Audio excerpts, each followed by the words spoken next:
আসসালামু আলাইকুম। চলে আসলাম আরো একটি নতুন ব্লগে। আজকেও ওয়েদারটা ভীষণ খারাপ। আর এই ওয়েদারে আমার একটা ছড়া কাটতে ইচ্ছা হচ্ছে। থাকবো নাকো বদ্ধ ঘরে, দেখবো এবার জগৎটাকে। এই কয়দিন ধরে বৃষ্টির মধ্যে ঘরের মধ্যে থাকতে থাকতে এতটা বিরক্তিকর হয়ে গেছে যে কি বলবো। একটু যে বিকেলে ছাদে যেতাম, ছাদে বসে সময় কাটাতাম সেটাও এখন আর করতে পারছি না।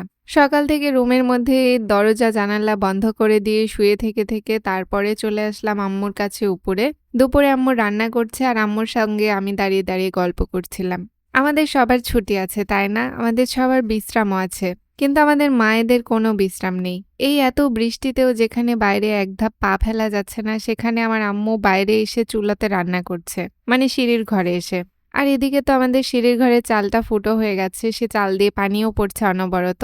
সেই ফাটা চালের নিচে বালতি দিয়ে রাখা হয়েছে যেন এই পানিগুলো চুইয়ে গায়ে না পড়ে। বৃষ্টি না হওয়ার কারণে আমাদের খড়িগুলোও ভিজে গেছে, কারণ সিঁড়ির ঘরের উপরে আবার বৃষ্টির ছাটের পানি পড়ছে, তো সেই পানিতেও আমাদের খড়িগুলোর অবস্থা খারাপ। এখানে বেগুন আলু দিয়ে কাঁঠালের বিচি রান্না করা হচ্ছে, তরকারিটা অনেক টেস্টি হয়। আমি একটু চলে আসলাম ছাদে। ছাদের বাইরে বৃষ্টি হচ্ছে, মানে চালের বাইরে বৃষ্টি হচ্ছে। ওয়েদারটা ভীষণ খারাপ হয়ে আছে। আমাদের রুমের মধ্যে তো দেখাই যাচ্ছে না অন্ধকারের জন্য। আজকে সকালে ঘুম থেকে ওঠার পর থেকে এরকম কালো মেঘ আর এত জোরে বৃষ্টি হচ্ছে। আমার আম্মু একটু পরপর বলছিল যে মোটরের পানি ছেড়ে দেওয়া আছে নাকি দেখ। কারণ অনেক সময় সাবমার্সেল অন থাকার কারণেও পানি পড়ে ছাদ দিয়ে, তো আমরাও একটু পরপর দেখছি যেন ভুল না হয়। আমি নিচে আমার রুমে এসেও দেখি বাইরের এইরকম অবস্থা। রুমের জানালাগুলোও লাগিয়ে দিয়েছি, কারণ বৃষ্টির ছাটের পানি পড়ে মেঝে ভিজে যাচ্ছে। তারপরে আমরা যেখানে শুই তোশকগুলোও ভিজে গেছে খাটের, তো ভীষণ খারাপ অবস্থা এদিকে। বৃষ্টি হলে গোসল করতে মন চাইতো, কিন্তু এখন সারাদিন বৃষ্টি দেখে আর গোসল করারও মন নেই। বৃষ্টির পানিতে ভিজলে অসুখ হবে এই জন্য। আমার আর আম্মুর মেগা প্রজেক্টটাও হলো না, মানে আমাদের চুলার পাড় বানানো। এদিকে দুপুর হয়েছে, আমরা সবাই খেতে বসেছি, আম্মু সবাইকে খাবার তুলে দিচ্ছে। আজকে আমাদের অনেকগুলো পদ হয়েছে দুপুরে, 5টা পদ। তো 5 পদের তরকারিতে ছিল ছিচকি ভাজি, তারপরে ছিল মাছের ডিমের ভাজি, লাল শাক ভাজি, আরেকটা ছিল খুড়ার শাকের ভর্তা, আর ছিল কাঁঠাল দিয়ে বেগুন দিয়ে বাটার মাছের ঝোল। আর ওই তরকারিটার মধ্যে কাঁঠালের বিচি দেয়া হয়েছে, কাঁঠালের বিচি দিয়ে ঝোলটা। আব্বু এদিকে বসে গেছে খাবার খেতে।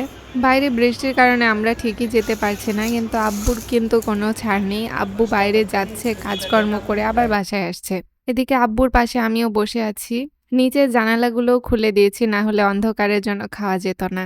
এখনো অঝরে বৃষ্টি হয়ে যাচ্ছে আর আমরা রুমের মধ্যে খাওয়া দাওয়া করছি। তো আমি প্রথমেই 4 পদের তরকারি নিয়ে নিলাম, এগুলো দিয়ে খাবো, তারপরে মাছের ঝোলটা নিব। আম্মুকে অসংখ্য ধন্যবাদ, কারণ আমার আম্মু এত কষ্ট করে এই বৃষ্টির মধ্যে রান্না করেছে। মাশাআল্লাহ আমাদের তরকারিগুলো আজকে ভীষণ ভালো হয়েছিল। তবে খুড়ার শাকের ভর্তাটা আজকে আমার একদমই ভালো লাগেনি, কারণ খুড়ার শাকটা কেমন যেন পানসে লাগছিল। আসলে প্রতিটা জমির শাক স্বাদ হয় না, জমি অনুযায়ী শাকের টেস্ট। সবকিছু খাওয়া শেষে আমি নিয়ে নিলাম মাছের তরকারির ঝোলটা। কাঁঠালের বিচি 3টা পড়েছে, ওই 3টা সাজিয়ে রাখলাম।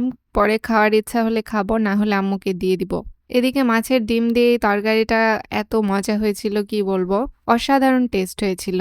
ব্লগটা আর বেশি বড় না করে আজকে এখানেই শেষ করছি। সবাই ভালো থাকবেন। আল্লাহ হাফেজ।